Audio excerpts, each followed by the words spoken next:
Assalamualaikum warahmatullahi wabarakatuh. Perkenalkan, di sini saya sebagai M. Rahmat Nur Hidayat dan teman saya. Perkenalkan, nama saya Ahmadin. Kami dari kelompok 13 yang akan menjelaskan tentang social stories. Nah, di sini saya akan membahas pengertian social stories. Nah, social stories adalah metode pembelajaran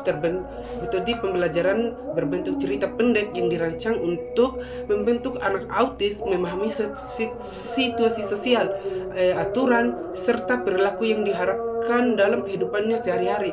Nah, cerita ini disusun secara sistematis dengan bahasa sederhana, konkret, dan mudah dipahami. Nah, metode ini pertama kali ditemukan oleh Carlo Gray pada awal tahun 1990-an. Nah, sebagai strategi intervensi untuk meningkatkan keterampilan sosial anak autis. Nah, anak dengan autisme umumnya mengalami kesulitan dalam memahami isyarat sosial seperti ekspresi wajah, bahasa tubuh maupun norma sosial yang tidak tertulis. Nah, oleh karena itu, social stories berfungsi sebagai panduan sosial yang membantu mereka memahami dunia sosial yang seringkali terasa membingungkan. Nah, di sini saya akan menjelaskan tentang latar belakang penggunaan social stories. Nah, anak dengan autisme sering mengalami hambatan dalam yang pertama itu interaksi sosial, yang kedua komunikasi verbal dan nonverbal, yang ketiga pemahaman perspektif oleh orang lain atau bisa dibilang theory of mind. Nah, yang keempat itu fleksibilitas perilaku. Nah, terus di sini ada hal membuat mereka cenderung. Nah, yang pertama itu bingung dalam situasi sosial baru. Yang kedua mengalami kecemasan tinggi, dan yang ketiga menunjukkan perilaku repetitif atau bisa dibilang tidak sesuai. Nah, melalui social stories ini, situasi sosial yang kompleks dipecah menjadi informasi yang sederhana, terstruktur, dan mudah diprediksi. Maka dari itu, anak dapat mempersiapkan diri dan merespon situasi dengan lebih tepat. Nah, tujuan social stories ini, penggunaan social stories memiliki beberapa tujuan.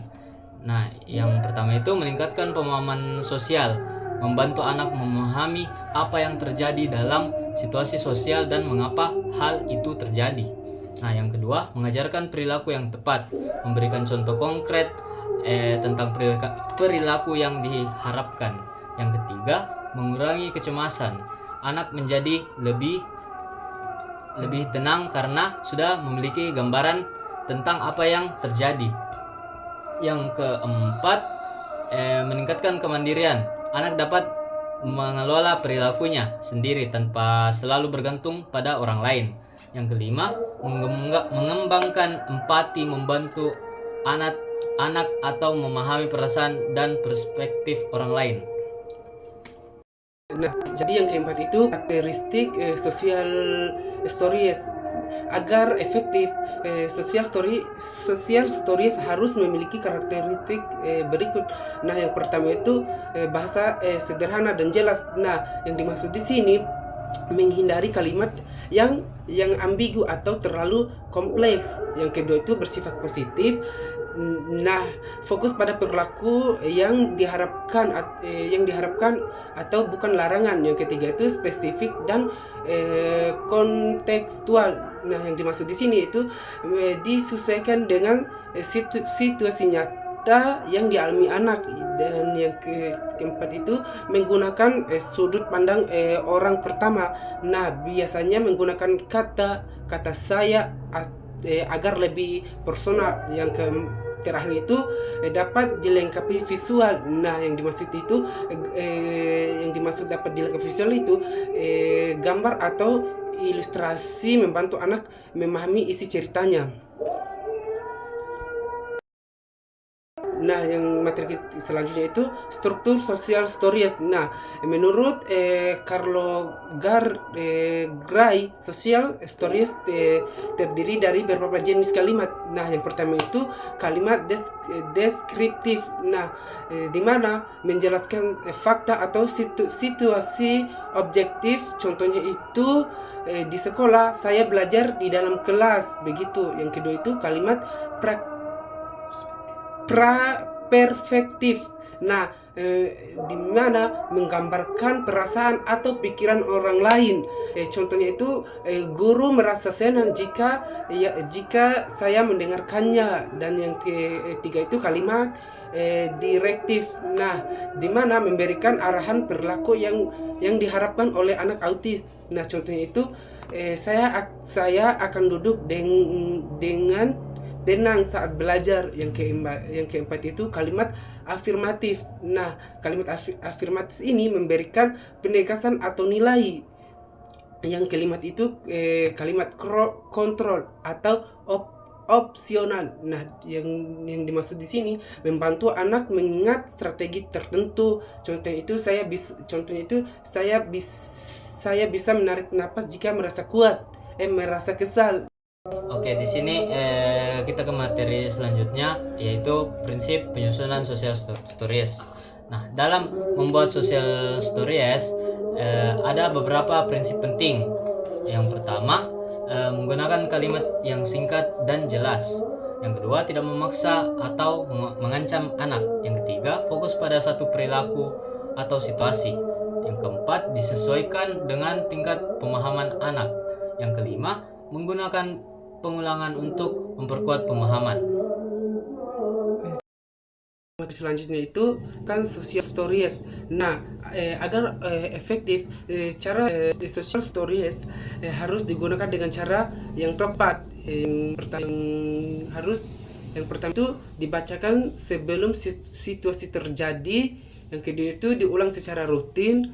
Yang ketiga itu dapat digunakan sebagai pengingat. Yang keempat itu digunakan dengan suasana tenang. Dan yang terakhir itu didampingi oleh guru atau orang tua. Nah, lanjut ke materi selanjutnya, yaitu kelebihan social stories.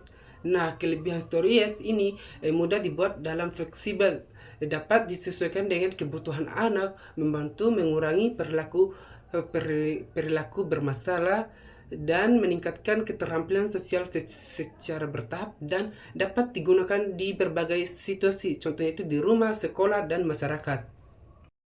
Nah, baik, materi selanjutnya itu adalah keterbatasan social stories. Nah, itu tuh membutuhkan konsistensi dalam penggunaan. Nah, yang kedua, tidak semua anak langsung memahami. Nah, yang ketiga itu perlu disesuaikan secara individual. Yang terakhir, kurang efektif jika didukung praktik secara langsung. Nah, yang materi selanjutnya itu atau bisa dibilang materi terakhir. Nah, di sini materi ini berjudul peran guru dan orang tua. Nah, guru dan orang tua itu memiliki peran yang penting dalam keberhasilan social stories. Yang contohnya itu yang pertama, menyusun cerita sesuai kebutuhan anak. Yang kedua, memberikan contoh langsung atau bisa dibilang modeling. Yang ketiga, memberikan penguatan positif. Dan yang terakhir, mengevaluasi perkembangan anak. Nah, jadi bisa disimpulkan itu social stories adalah merupakan salah satu strategi intervensi yang efektif dalam membantu anak dengan autisme memahami dunia sosialnya. Nah, dengan pendekatan yang sederhana, struktur, dan visual, metode ini mampu meningkatkan kemampuan sosial, mengurangi kecemasan, serta membantu anak berperilaku lebih adaptif. Namun itu keberhasilan social stories sangat bergantung pada konsistensi penggunaan, kesesuaian dengan kebutuhan anak, serta dukungan dari lingkungan sekitar, terutama guru dan orang tua. Sekian dari kami. Wassalamualaikum warahmatullahi wabarakatuh.